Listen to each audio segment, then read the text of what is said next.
কতদিন ধরে গেদার বাপটা বিদেশে গেল, কোনো খোঁজ খবর নাই। আমি এত ইমতে কাজ করি, সময় হয় না। একটু দিই তো গেদার বাপটা কই আছে। ठीक है, अच्छा ठीक है, समझ गया। আপনার ব্যালেন্সে পর্যাপ্ত অ্যাকাউন্ট নেই। স্যার এটা তো এমনি হইব না, এটা বলতে হইব আপনার অ্যাকাউন্টে পর্যাপ্ত ব্যালেন্স নেই। বেশি কথা বলো, আমি যেটা বলি ওইটাই ঠিক। স্যার তুমি না আমি। আইছে পরে গবানা এলা আবার কথা আড্ডাই ঠিক। আপনার অ্যাকাউন্টে পর্যাপ্ত পরিমাণে অ্যাকাউন্ট ব্যালেন্স নাকি? জি স্যার, আমার তো গলা ব্যথা করতেছে, উনারে তুমি বইলা দাও। আপনার অ্যাকাউন্টে পর্যাপ্ত পরিমাণ ব্যালেন্স নেই।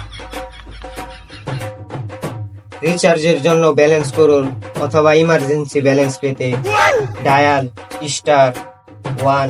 अच्छा তারপরে তারপরে *1, ठीक है। তারপরে হেডা 1। ঘুষ দিয়া চাকরি নিলে এমনই হয়, সারাদিন তো করেন শুধু টিকটক, মাথার মধ্যে গোবর। কে টিকটকারদের মাথায় শুধু গু থাকে কে? যারা টিকটক করে তারা কি প্রতিবন্ধী। প্রতিবন্ধীদের মাথায় কি থাকে?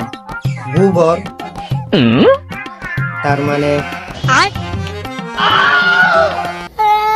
যা আর ইমার্জেন্সি ব্যালেন্স নিব না, সব জায়গায় শুধু প্রতিবন্ধী আশ্রয় বাইরে গেছে।